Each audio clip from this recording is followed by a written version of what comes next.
Bonjour à tous. Merci beaucoup. Ça fait très plaisir de vous voir si nombreux. Ça veut dire que c'est une très bonne idée d'inviter Antoine aujourd'hui. Donc Antoine Chambas est professeur de statistique à Paris Descartes.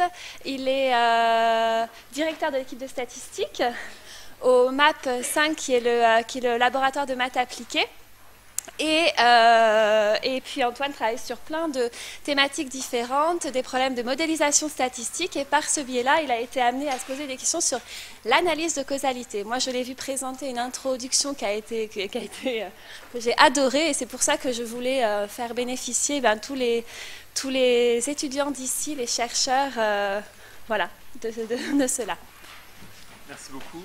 Merci beaucoup pour l'invitation, et pas merci pour la façon dont tu as mis la barre assez haut. J'espère que je serai à la hauteur. Bien. Donc je suis là pour... D'abord, je vous remercie beaucoup d'être si nombreux. Je ne peux pas parler à autant de monde d'un seul coup depuis une éternité. Donc je vais présenter une brève introduction à la causalité. Il n'y a pas une seule façon de faire ça. J'ai dû choisir, trancher. Donc j'espère que le contenu vous plaira. Oui, donc c'est une présentation qui est le fruit d'un... Enfin, je la mets à jour régulièrement, et elle a beaucoup bénéficié d'interactions que j'ai eues avec Vivian Vialon et d'interactions que j'ai eues avec Marlus Matuis. Donc voilà le plan de la présentation. Je vais commencer par parler de ce que Pearl appelle l'échelle de la causalité. On parlera un petit peu de contrefactuel comme une façon de modéliser la causalité. Ensuite, je vous présenterai un exemple numérique tout simple, qui à mon avis a d'énormes vertus pédagogiques, et moi-même je m'y réfère régulièrement quand j'ai peur de faire des âneries, donc je vous conseille de faire la même chose. On parlera rapidement de l'identification d'effets causaux totaux, et puis je conclurai. Alors, une des formes qu'aurait pu prendre cette présentation, c'est une discussion épistémologique sur le sujet de la causalité. Il se trouve que moi, je n'ai pas l'autorité scientifique pour faire ça. J'ai des collègues qui sont extrêmement intéressants sur le sujet. Moi, je vais me contenter d'échanger avec vous quelques banalités, mais il y a un courant de recherche assez fort, et notamment en France, sur la causalité d'un point de vue épistémologique. Donc, vous n'allez pas sortir de là en sachant ce que c'est que la causalité. Je sais qu'une fois, j'ai fait une formation sur la causalité, et dans les évaluations à la fin, il y avait la moitié des gens qui avaient dit « Bon, on est très déçus, on ne sait pas ce que c'est que la causalité à la fin. » Je trouve que c'était marrant, mettre encore la barre un peu haut. Mais enfin, en tout cas, on peut avoir des éléments de réponse. La causalité, je pense que on peut s'accorder sur le fait que c'est ce qui connecte quelque chose à quelque chose d'autre. La première que j'ai évoquée, c'est la cause, et la seconde, c'est son effet. On conçoit que la première soit partiellement responsable de la seconde, qu'elle la précède dans le temps. On conçoit aussi qu'elle ne soit pas la seule chose qui la provoque. Donc on sent déjà, rien qu'en évoquant ces choses-là avec le langage courant, que la question va être délicate. Et juste en aparté, bon, là j'ai discrètement suggéré que le temps jouait un rôle fondamental quand on parle de causalité, et que nécessairement une cause précédait son effet. Bon, ça tombe sous le sens, mais quand j'en parle avec ma collègue Isabelle Drouet, qui est épistémologue, elle me dit « Antoine, fais attention, il y a des gens qui ne sont pas tout à fait d'accord avec ça. » Alors bon, moi je lui fais confiance, mais c'est vrai qu'on peut avoir des discussions un petit peu troublantes quand on parle de causalité. Bon, qu'est-ce qu'on peut dire d'autre? Des choses de bon sens, hein. Une cause, on a envie de dire que quelque chose est une cause si son absence induit que ce qu'on a envie d'appeler l'effet n'est pas présent. Mais on est d'accord sur le fait que la présence de ce à quoi on a envie de penser comme étant une cause n'implique pas nécessairement que l'effet va survenir. Donc ça, c'est la notion de A comme étant une cause nécessaire. Alors ici, j'utilise la lettre A, j'ai un système de lettres très, très figé. A, c'est pour action, en fait, et la lettre A se référera aux causes potentielles. Y, c'est pour effet. Et puis ensuite, il y aura W, qui qui jouera son rôle plus tard, hein, qui endossera le rôle des variables de confusion. Bon, on dit que A est une cause suffisante de Y si la présence de A implique nécessairement la présence de l'effet supputé.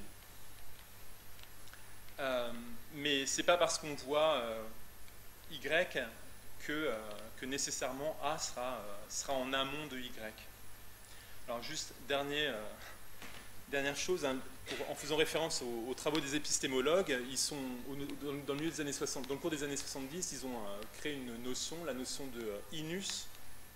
Donc on dit que A est une condition inus pour Y. Donc inus c'est un acronyme, hein, c'est insufficient but non-redundant part of a condition which is itself unnecessary but sufficient for the occurrence of Y. En fait, c'est une espèce de mélange de ce que j'ai évoqué plus haut entre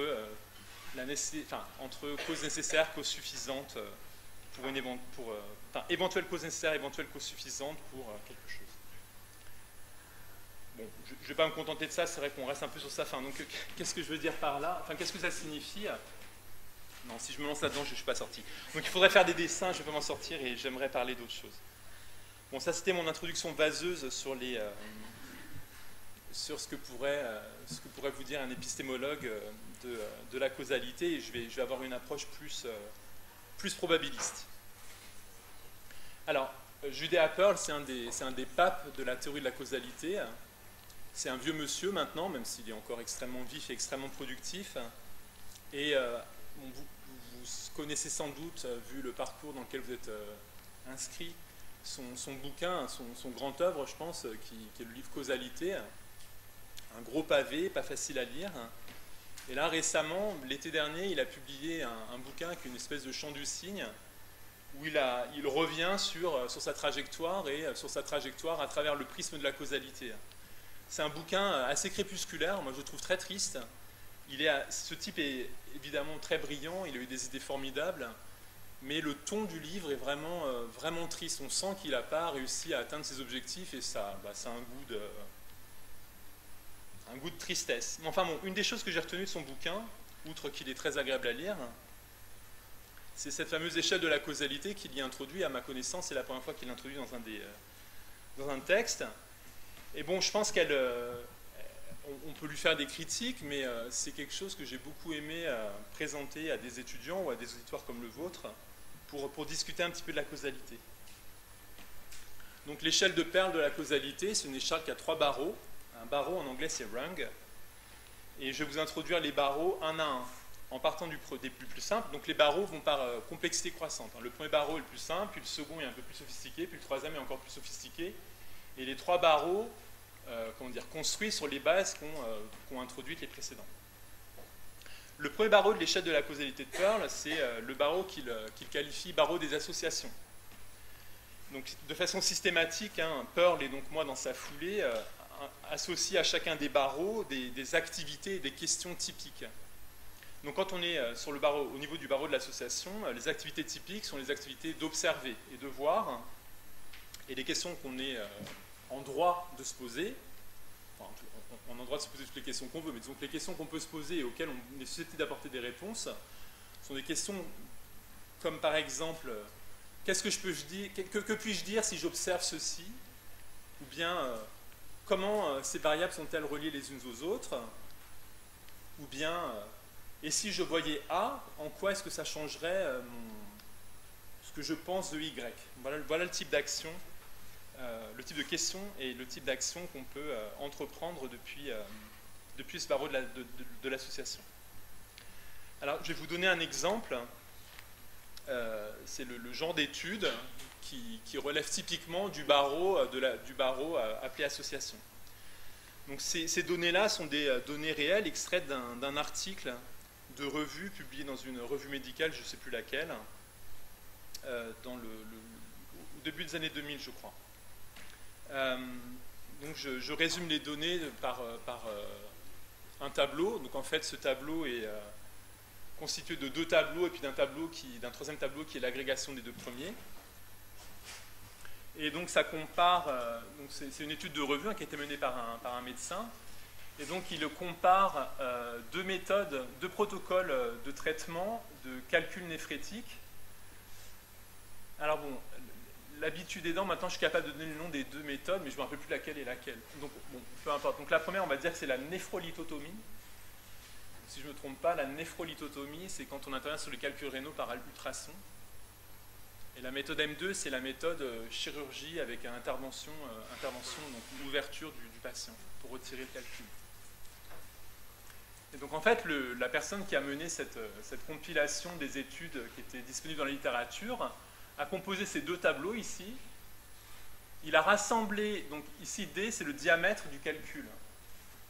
Donc il a rassemblé les résultats dans deux sous-tableaux, selon que le calcul opéré était de diamètre plus petit que 2 cm ou selon que le diamètre du calcul était supérieur ou égal à 2 cm. Alors là, tout à coup, j'y pense, 2 cm pour un calcul rénal, ça doit être monstrueux, mais bon, je ne m'étais pas fait la réflexion jusque-là. Coup de bol, je ne suis jamais passé par là encore, mais... Donc, pour chacun des protocoles opératoires, vous comptez le nombre de succès et le nombre d'échecs dans la procédure. Et donc, vous avez deux tableaux qui résument un certain nombre d'expériences qui ont été menées dans différents hôpitaux. Et donc, ce tableau-ci, c'est l'agrégation des deux précédents, c'est-à-dire qu'on perd l'information du diamètre. Et donc, on a ici 273 qui est la somme du nombre de succès pour les calculs de diamètre plus grand que 2 cm et des succès pour les calculs plus petits que 2 cm, etc. Alors moi, en statisticien, je vois ça, je me dis super, je peux faire des inférences. Alors, ça n'aura pas beaucoup d'importance dans l'exposé, mais de façon générale, quand je note P indice N, c'est la mesure empirique, c'est-à-dire c'est la loi des observations. Donc en gros, le P indice N, ça correspond au tableau. Donc je peux calculer, avec vous, je peux calculer, c'est élémentaire, la proportion empirique la proportion empirique de succès pour les calculs opérés selon le protocole M1. Comment est-ce qu'on fait? On regarde, on divise le nombre de succès par le nombre total de tentatives associées au protocole M1, 273 sur 350, ça vaut à peu près 78%. Et puis on peut aussi calculer la probabilité empirique d'un succès sachant qu'on entreprend le protocole M2. Et là, la même règle de calcul élémentaire donne 280 sur 350, c'est-à-dire 83% à peu près. Donc on constate que 78% étant plus petit que 83%, la probabilité de succès sachant qu'on entreprend la méthode M1 est plus petite que la probabilité de succès sachant qu'on entreprend le protocole M2. Bon, évidemment, ce calcul élémentaire, je peux le faire aussi, non pas à partir du tableau agrégé, mais à partir des deux tableaux élémentaires qui ont conduit au tableau agrégé. Et donc en fait, ce qu'on revient en appliquant la même règle de calcul, ce qu'on obtient en appliquant la même règle de calcul, mais en se concentrant sur chacun des deux tableaux séparément, ce sont les probabilités empiriques de succès, sachant la méthode M1 ou bien sachant la méthode M2, et sachant la nature du calcul en termes de diamètre. Et donc là, la même règle de calcul donne 93% de probabilité de succès pour la méthode M1 et les calculs de taille plus petite que 2 cm, et 87% pour la méthode M2 et les calculs plus petits que 2 cm. Et puis vous pouvez faire un calcul similaire quand vous vous concentrez sur les calculs dont le diamètre est plus grand que 2 cm. Et vous obtenez respectivement 73% et 69%. Alors ce qui est curieux ici, c'est que vous avez une inversion de l'association. C'est-à-dire que la probabilité de succès quand on sait qu'on a entrepris la méthode M1 est plus petite que la probabilité de succès quand on sait qu'on a entrepris la méthode M2.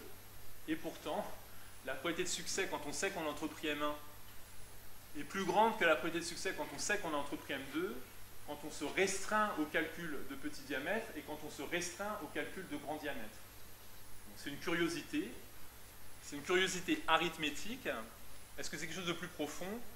Ça, c'est des gens qui en discutent, en fait, inscrivent leurs travaux dans les travaux qui commentent ce qu'on appelle le paradoxe de Simpson. Donc ça, c'est une occurrence numérique du paradoxe de Simpson. Et il y a des travaux intéressants qui en discutent la nature pour essayer de comprendre de quoi il relève. Bon, ce qui est important ici, ce genre de calcul-là, c'est vraiment des choses qui relèvent du premier barreau de l'échelle de la causalité, c'est-à-dire le barreau intitulé association. Alors, je ne l'ai pas dit, évidemment, vous pouvez m'interrompre, soulever des questions. Je vous encourage à le faire. Alors, le second barreau, c'est le barreau des interventions. Alors, comme je l'ai dit, systématiquement, j'associe des activités au barreau.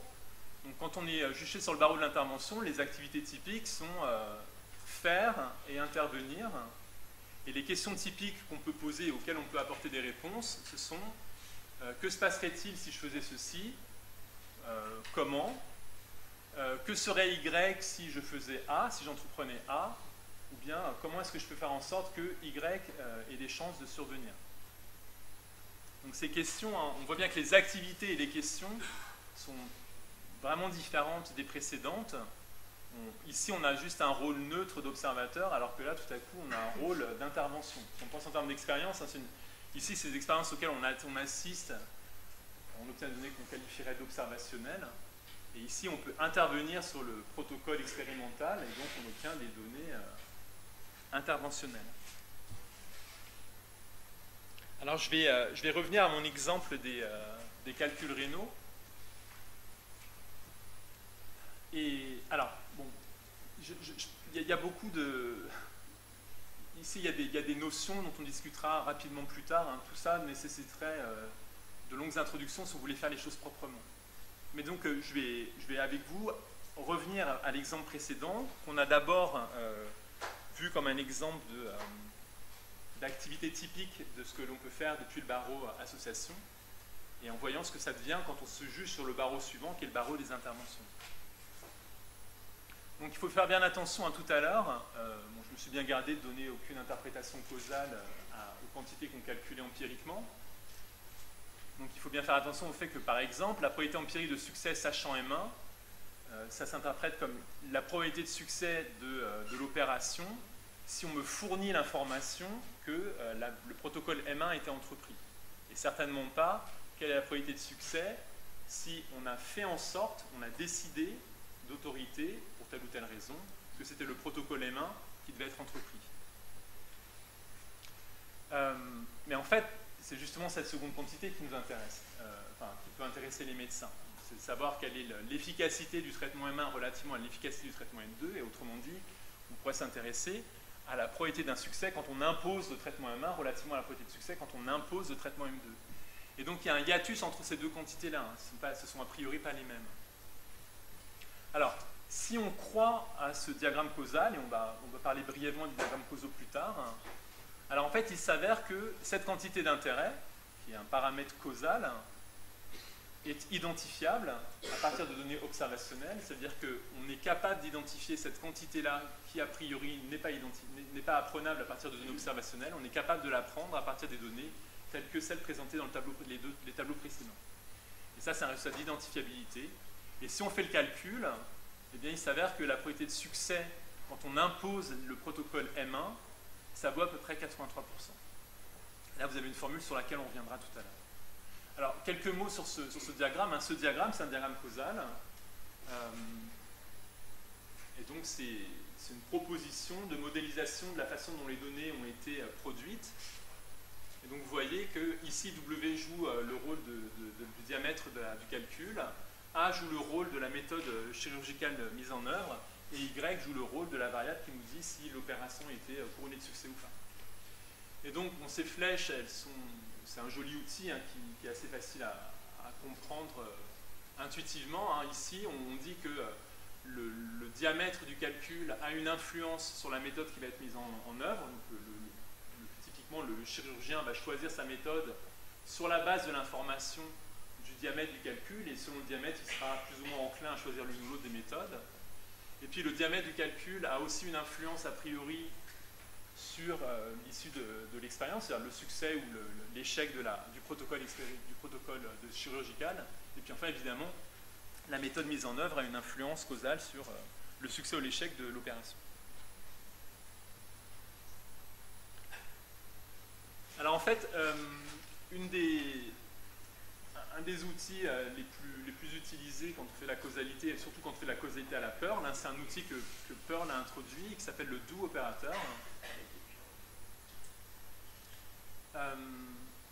Donc le do opérateur, en fait, c'est une façon d'intervenir sur le diagramme causaux pour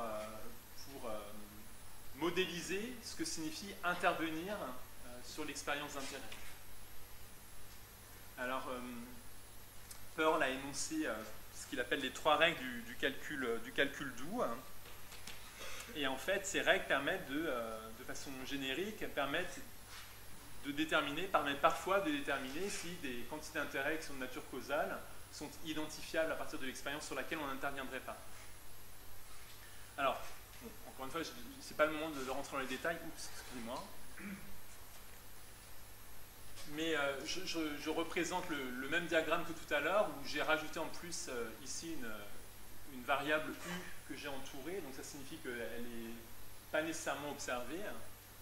Donc on a ici, si vous repensez à l'exemple, vous avez W qui a le diamètre du calcul qui influence le choix du protocole opératoire, W qui influe sur le succès éventuel de l'opération, le protocole mis en œuvre qui influe évidemment sur le succès de l'opération, et puis U, un ensemble de variables qu'on n'observe pas, qui influent elles aussi à la fois sur le choix de l'opération et sur le succès éventuel de l'opération. Et dans ce cas-là, en fait, si on s'intéresse à l'effet causal du choix du protocole opératoire sur le succès, en fait, ce qui nous intéresse, c'est ce nouveau diagramme sur lequel on est intervenu via l'opération DO, et où en fait, on a imposé que ce soit le protocole petit a qui soit mis en œuvre. Et donc, vous voyez la différence ici, on a coupé les flèches qui menaient de W à A et de U à A, parce que la nature de A a été imposée par choix de l'intervention. Donc en fait, on est passé de ce diagramme-ci à ce diagramme-là. C'est dans ce diagramme-là qu'on va définir les objets d'intérêt. Et après, la question centrale pour le statisticien, c'est de déterminer si la quantité qu'on détermine, que l'on définit dans le cadre de ce modèle sur lequel on est intervenu, qui est un modèle causal, peut être apprise à partir de données produites à partir de ce diagramme-là.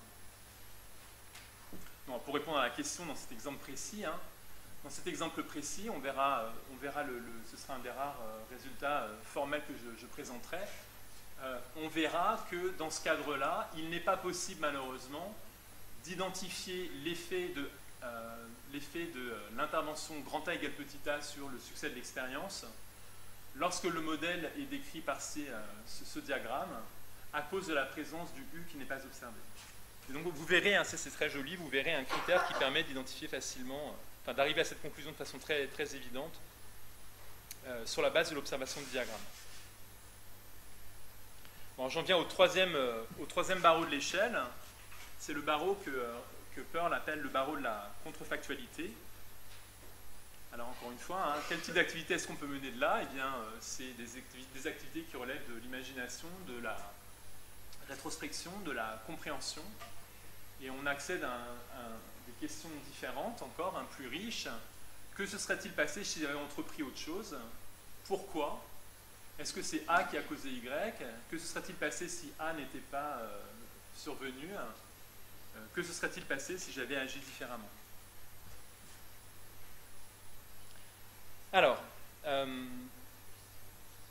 j'ai déjà eu de longues conversations avec mes collègues sur la différence entre les barreaux 2 et barreaux 3.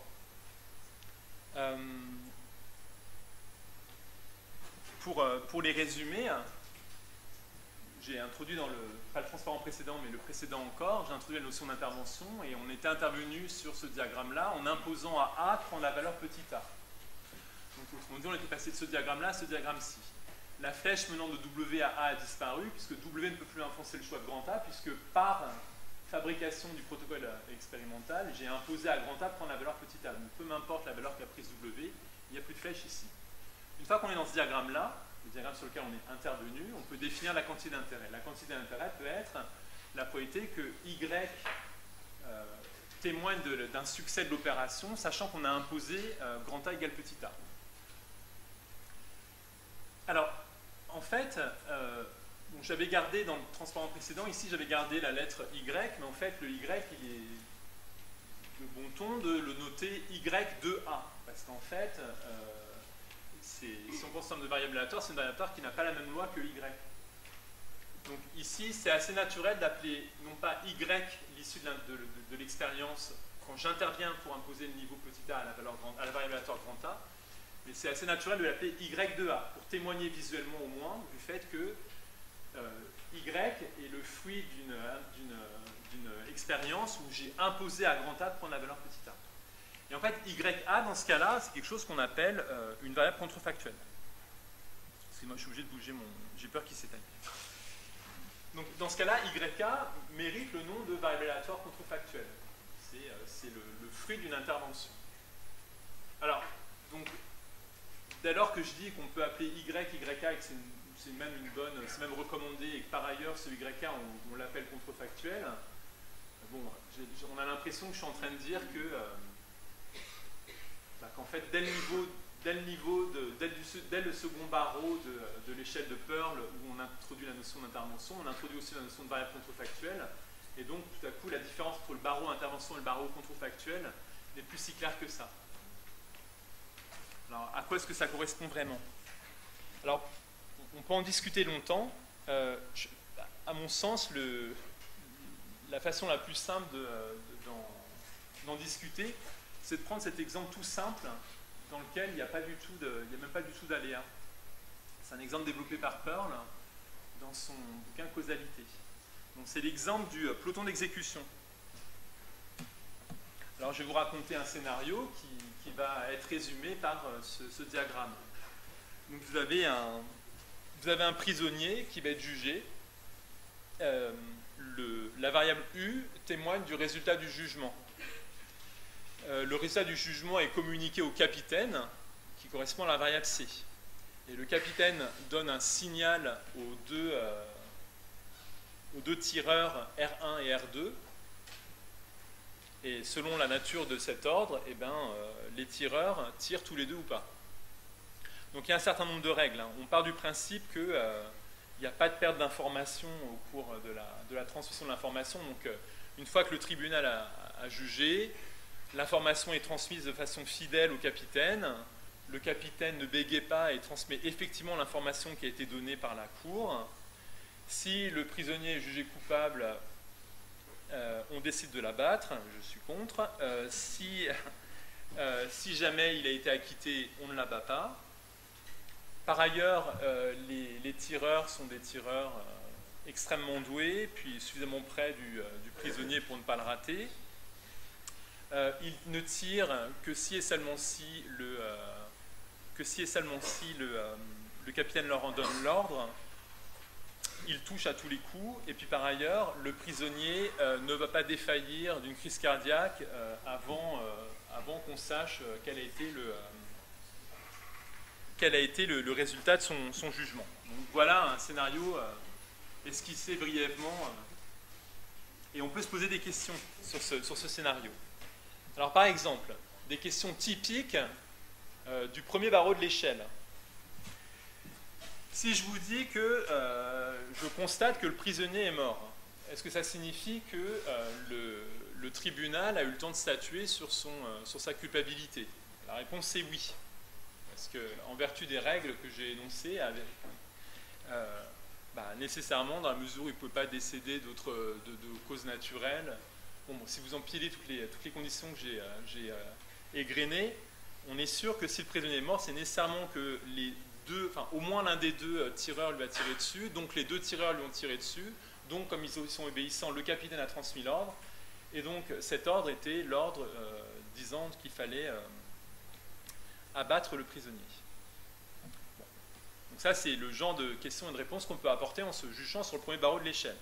Alors si je vous dis, je constate que R1 a tiré, est-ce qu'on est sûr que R2 a tiré ou pas? La réponse est oui, parce que si R1 a tiré, ça veut dire que nécessairement le capitaine a transmis l'ordre de tirer, et si le capitaine a transmis l'ordre de tirer, il l'a transmis à R1 et à R2, et donc R2 a tiré aussi parce que R2 est obéissant. Donc toutes ces questions-là peuvent être abordées depuis le premier barreau de l'échelle. Alors second barreau d'intervention.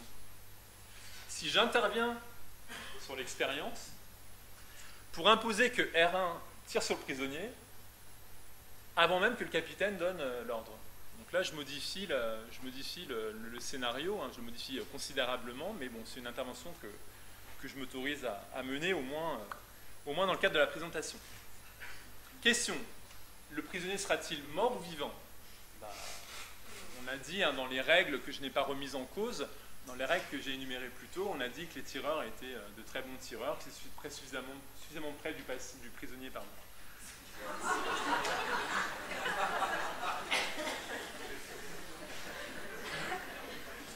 Ça devait arriver.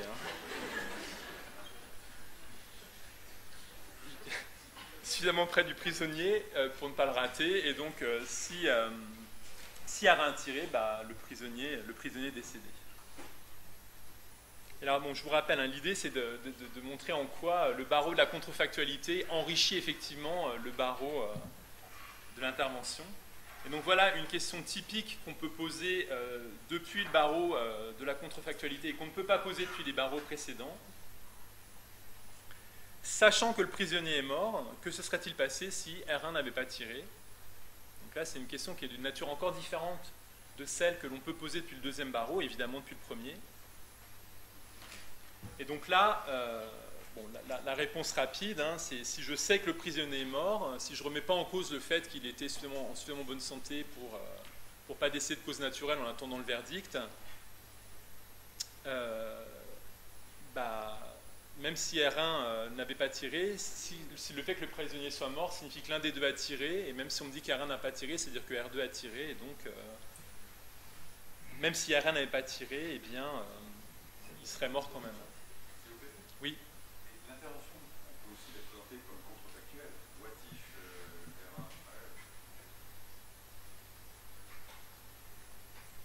R1 non, l'intervention, c'est vraiment intervenir pour que. Donc, c'est j'impose à R1 de tirer, ou j'impose à R1 de ne pas tirer. Enfin, après, on peut avoir des interventions qui sont randomisées, mais disons que. Et donc, votre question, c'était? Non, il est présenté comme ça. C'est tout d'un coup, le schéma est très clair, voilà. Et puis tout d'un coup, R1 tire avant le signal du capitaine. Donc, voilà, ce qui peut aussi se présenter what if R1 fires before the captain signal. Donc, là, on peut aussi le poser en question. Non, mais alors, bon, je suis d'accord, mais en fait, c'est moi ce que j'aimerais mettre en évidence, dans la mesure où l'intervention est en dessous, enfin, placée en dessous de la contrefactualité, ce que vous dites ne contredit pas ce que je disais. Moi, ce que je cherche à montrer comme exemple, c'est un exemple qui relève de la contrefactualité, mais pas de l'intervention. Et là, vous me dites, j'ai un truc d'intervention que je peux présenter comme de la contrefactualité, mais ça c'est vrai, puisqu'on a dit qu'il y avait de l'inclusion. On a vraiment un cône. Hein. Bon, cet exemple-là, on peut en discuter longtemps. En fait, je vais me tirer une balle dans le pied. En fait, un des points faibles de la présentation que j'esquisse là, c'est que vous avez vu qu'au début, je vous raconte un scénario avec des règles figées, puis tout à coup, je commence à jouer avec les règles. Et donc, évidemment, on peut ergoter assez longuement sur comment est-ce que j'ai le droit de modifier les règles à tel stade de mon histoire, et dans quelle mesure modifier les règles ne change pas complètement toute l'histoire, et donc ne permet pas vraiment de conclure que le dernier exemple, dont j'espère qu'il est effectivement un exemple typique du troisième barreau de l'échelle, n'est pas aussi d'une certaine façon typique du second barreau. On peut en parler longtemps, mais on n'a pas le temps ici. En tout cas, ce qui est sûr, c'est que je pense que comme je le disais en introduction, je pense que cette échelle, elle a des vertus pédagogiques, et elle a notamment la vertu de poser un cadre dans lequel on peut discuter pour essayer de se comprendre et de progresser sur la question. Oui. Alors, dans le scénario initial, R1 et R2 tirent en même temps. Mais effectivement, on pourrait imposer des questions. Si j'impose à R2 de tirer légèrement plus tard que R1, que se passe-t-il? Bon, je suis extrêmement en retard. Alors, donc, une évidence sur la causalité, c'est que, en fait, un cadre idéal dont on pourrait rêver dans nos rêves les plus fous pour mener des analyses causales, ce serait de bénéficier systématiquement des deux issues. Alors je me place toujours dans le cadre simple, hein, où on a une cause potentielle qui est binaire, et puis un effet potentiel qui est binaire aussi, par exemple. Un cadre idéal, hein, pour comparer les deux modalités de la cause, A égale 0, A égale 1, c'est d'avoir le résultat quand on impose A égale 0, puis d'avoir le résultat quand on impose A égale 1. Le problème, c'est que dans la vraie vie, ces choses-là sont incompatibles. Si vous pensez en termes de traitement, hein, si vous voulez comparer deux traitements, vous ne pouvez pas avoir à la fois le résultat du traitement quand on impose le traitement 1 et le résultat quand on impose le traitement 2, toutes choses étant égales par ailleurs. Vous pouvez prendre un patient, remonter dans le temps et impliquer le second traitement après avoir impliqué le premier. Donc ça, c'est un cadre idéal, mais c'est un cadre qui est parfaitement irréaliste. Et donc, j'ai enlevé le transparent par souci de gain de place. Et donc, en fait, d'une certaine façon, ça montre que quand on veut faire de l'inférence causale, en fait, on est dans un cadre, on peut souvent penser qu'on est dans un cadre où il nous manque des données. Systématiquement, hein, on assiste disons, dans un cadre où on n'a pas de perte de données totale, on assiste à exactement une des deux expériences et pas aux deux expériences, traitement 1 ou traitement 2. Alors, comment quantifier, c'est une question importante, comment quantifier un effet causal? Alors, au niveau individuel, au moins formellement, on peut dire que l'effet causal qui va comparer ce qui se passe quand on impose l'action 1 à ce qui se passe quand on impose l'action 0, c'est de faire la différence entre l'issue de l'expérience quand on impose l'action 1 et l'issue de l'expérience quand on impose l'action 0. Donc ça, c'est ma différence entre les variables contrefactuelles y1 et y0. Donc ça, c'est au niveau individuel, ça n'est pas... on pourra en discuter, mais disons que pour faire les choses simples, ça n'est pas estimable. En revanche, la version populationnelle, où on prend la moyenne par rapport à la population, cette chose-là est susceptible d'être estimable à partir de données. Alors, je vous ai présenté comme exemple la différence des issues contrefactuelles, qui donc conduit à la différence, à la moyenne des différences entre les issues contrefactuelles. Et si les variables aléatoires quantifient un succès ou un échec, hein, l'espérance de la différence des contrefactuelles, c'est la différence des probabilités que les contrefactuels valent 1. Donc là, je me place à l'échelle additive, mais vous pouvez vous placer, vous pouvez utiliser une échelle multiplicative, vous pouvez introduire des autres ratios causaux. Vous avez des versions raffinées des effets causaux où on peut s'intéresser à, par exemple, la valeur moyenne de la différence entre les deux issues contrefactuelles quand on impose l'action 1 et quand on impose l'action 0, parmi les traités, par exemple, parmi ceux pour lesquels on a observé que A valait 1. Bon, vous avez toute une série de paramètres raffinés. Et donc, en fait, c'est une des choses que j'aime beaucoup, c'est fabriquer des paramètres causaux qui répondent à la question à laquelle les gens s'intéressent. Parce que, en fait, souvent, on a une petite bibliothèque de paramètres standards. En fait, souvent, quand on interagit avec des collègues qui ont des questions appliquées très précises, souvent, on ne trouve pas sur la bibliothèque la quantité causale dont on a besoin. Et moi, un des trucs qui m'amuse beaucoup, c'est de fabriquer des paramètres causaux qui, autant que possible, essayent de répondre à la question que posent nos collègues. Bon, je pourrais en parler longuement, mais je n'aurai pas le temps. Ah bah voilà mon transparent. Alors, donc, ce que j'évoquais tout à l'heure, donc idéalement, les données devraient ressembler à ça.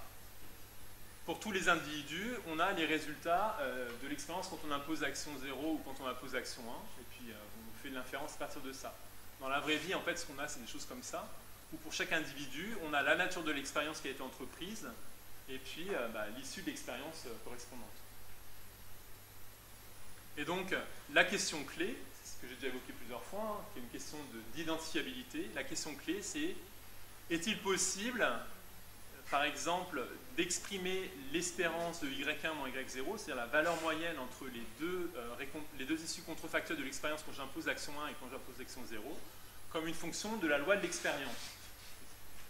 L'expérience éventuellement observationnelle, c'est-à-dire l'expérience qui me donne, pour des individus tirés sous cette loi, me donne ce que je représente comme un triplet pour simplifier les choses, W, un ensemble de variables qui décrivent le contexte dans lequel l'action a été entreprise, l'action qui a été entreprise et l'issue de l'expérience.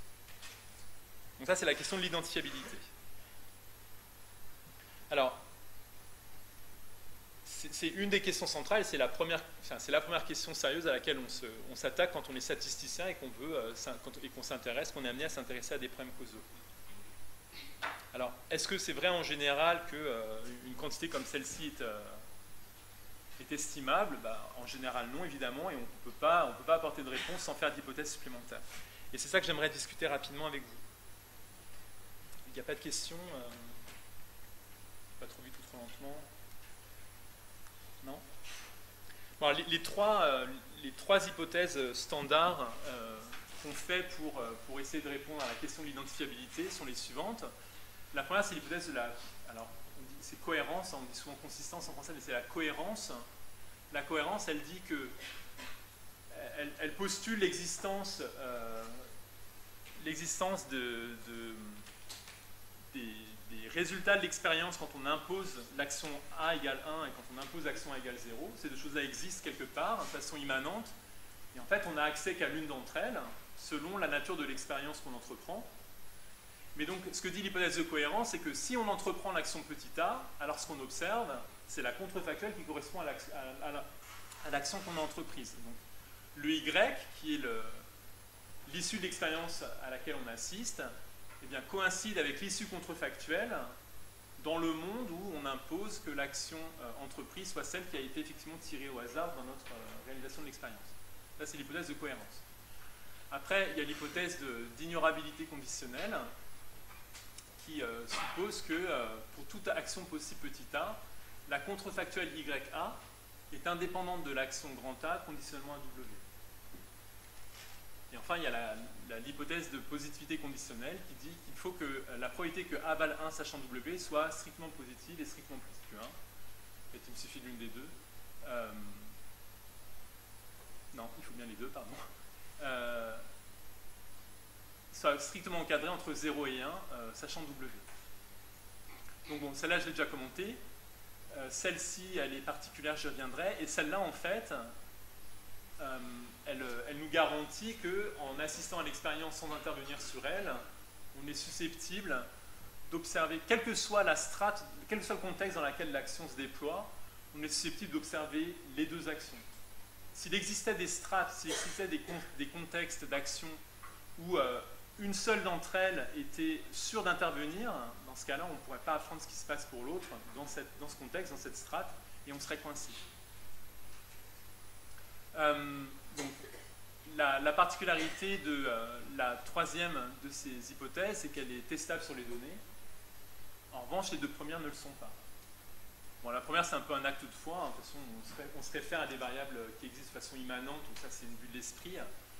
Bon, la seconde, conditionnellement à la première, elle est intestable. Et donc là aussi, c'est pareil. Hein. Il faut réussir à se convaincre qu'elle est satisfaite, et si on n'en est pas convaincu, on perd l'interprétation causale de ce qu'on obtient.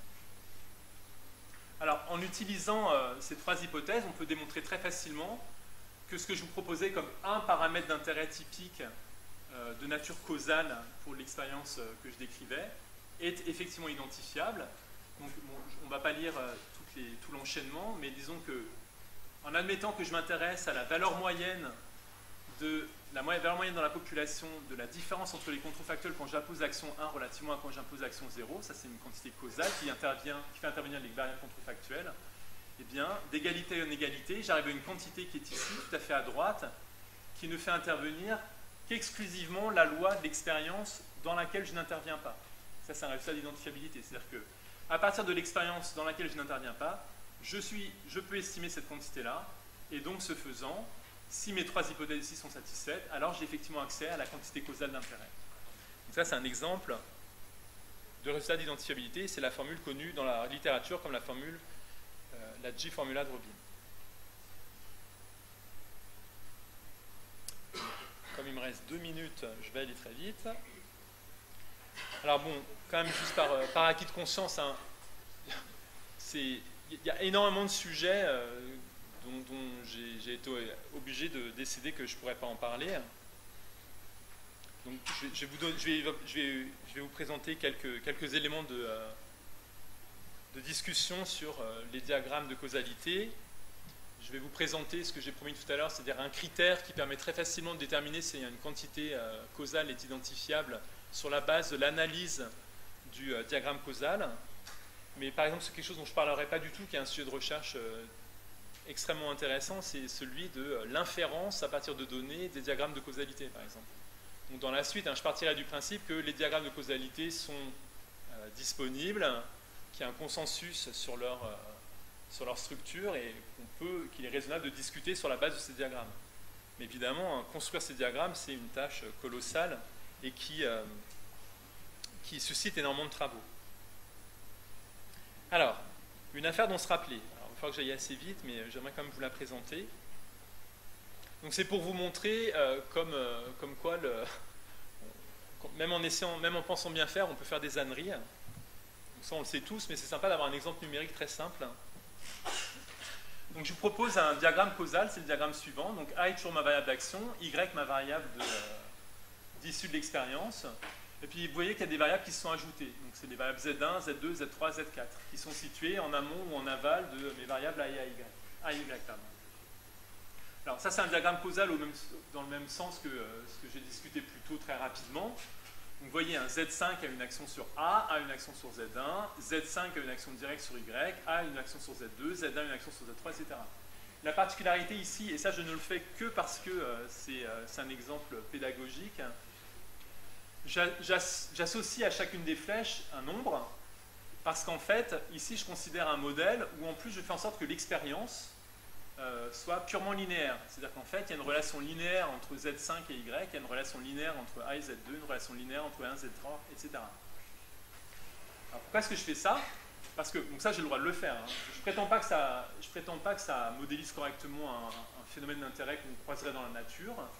C'est un phénomène d'intérêt qui m'intéresse, parce que je peux le programmer très facilement et qui permet d'être en évidence des choses que je considère comme marrantes. Donc c'est très facile de simuler des données qui sont compatibles avec ce schéma.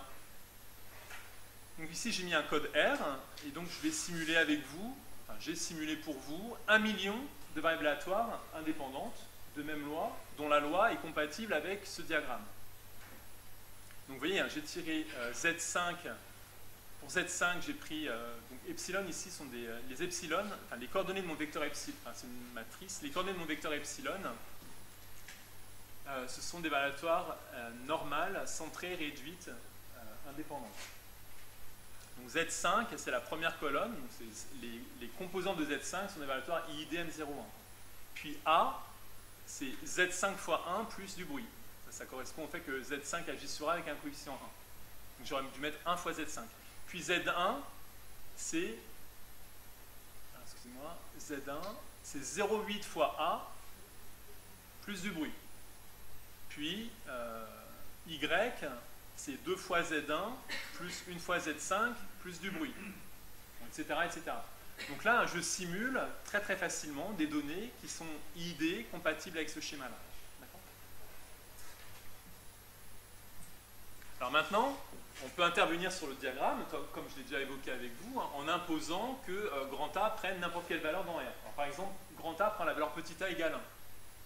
Donc évidemment, ça coupe la flèche qui menait de Z5 à A, parce que Z5 n'a plus d'effet sur A, puisque j'impose brutalement à grand A de prendre la valeur petit a égale 1.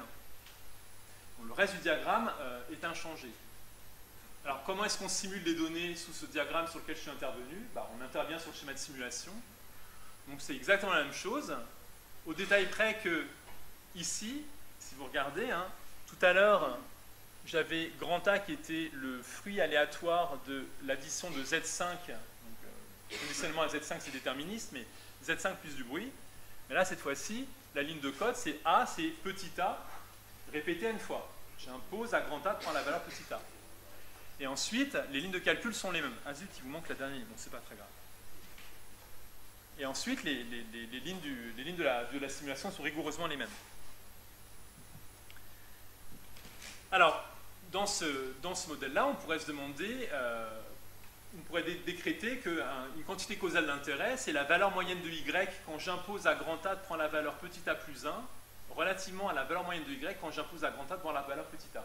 Donc, quel est l'effet de l'augmentation d'une unité de l'exposition grand A sur la valeur moyenne de Y?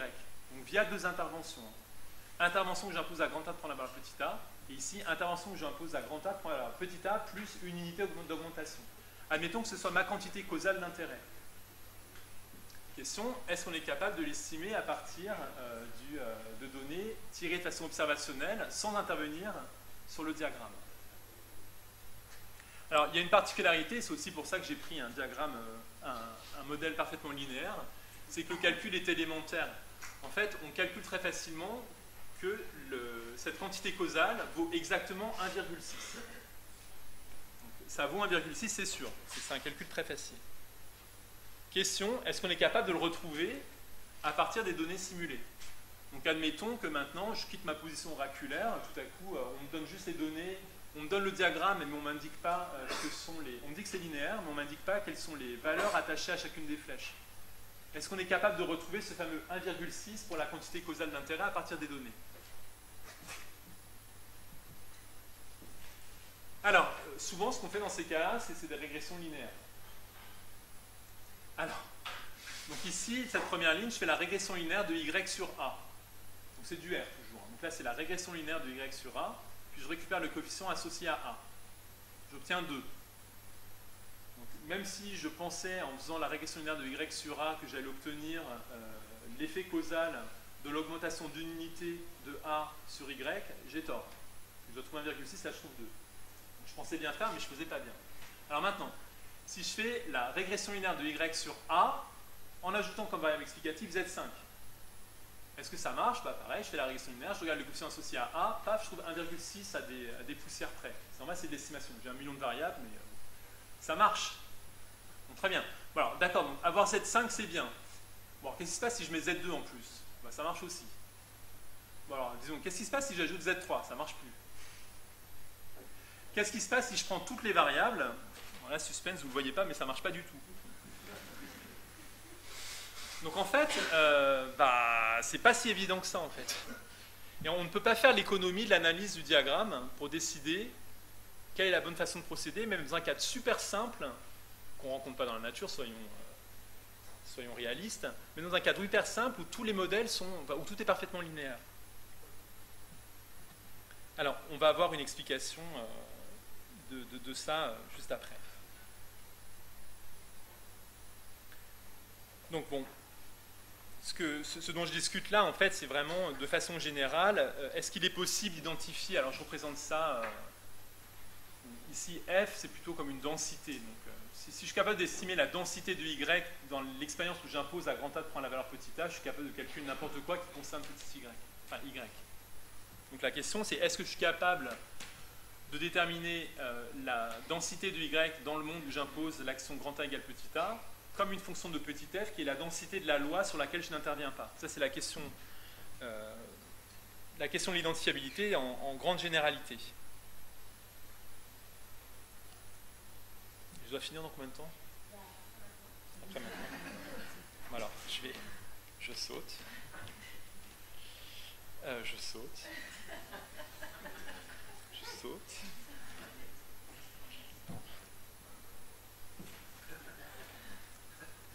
J'avais dit que je vous montrerais, donc je vous le montre. En fait, vous avez ce critère extrêmement simple qui permet de déterminer, parfois, qu'on a accès à la quantité d'intérêt causal à partir de l'observation de l'expérience sans intervention. Donc, bon, W, ce sont... donc, imaginez, vous avez un diagramme causal où vous avez deux variables qui jouent un rôle très particulier. C'est A, la variable de cause putative, Y, c'est la variable d'effet. Et puis vous êtes à la recherche d'un ensemble de variables W dans ce diagramme.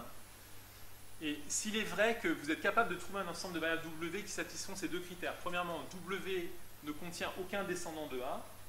Et deuxièmement, W bloque tous les chemins détournés qui mènent de A à Y.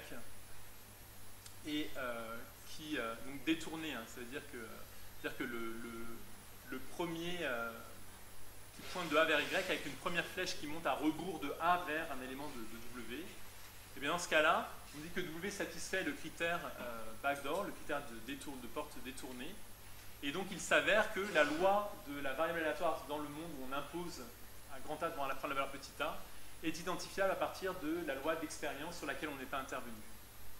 Et en fait, c'est une forme très particulière d'identifiabilité. C'est-à-dire que vous pouvez avoir des situations, donc si ça marche, c'est parfait. C'est-à-dire que vous êtes capable d'estimer la quantité causale d'intérêt à partir de l'observation de l'expérience sur laquelle vous n'êtes pas intervenu. Mais c'est un type d'identifiabilité très particulier. Et il est possible que le critère backdoor ne s'applique pas et que pourtant la quantité soit tout de même identifiable. Donc en fait, le critère backdoor, ça correspond au cas où on dit que W est un ensemble d'ajustements. Et donc, on a des formules de ce type-là. Vous avez d'autres critères, par exemple le critère front door, un petit peu plus délicat, qui permet de mettre en évidence des variables, le fait que certaines quantités causales d'intérêt sont identifiables, quand bien même le critère backdoor n'est pas satisfait. Donc, j'avais des expériences et... Voilà. Bon. much more to tell. Donc il y a beaucoup plus, il y a beaucoup plus à en dire. J'aurais pu présenter les 3 règles du do-calculus, j'aurais pu vous parler du critère Front-d'Or.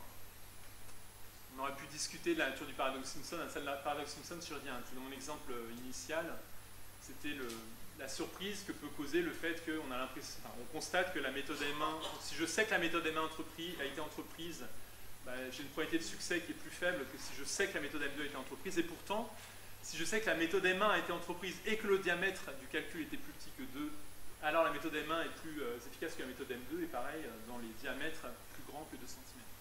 Ça, c'est une curiosité et c'est discuté. Pour en discuter, il faut parler du paradoxe Simpson.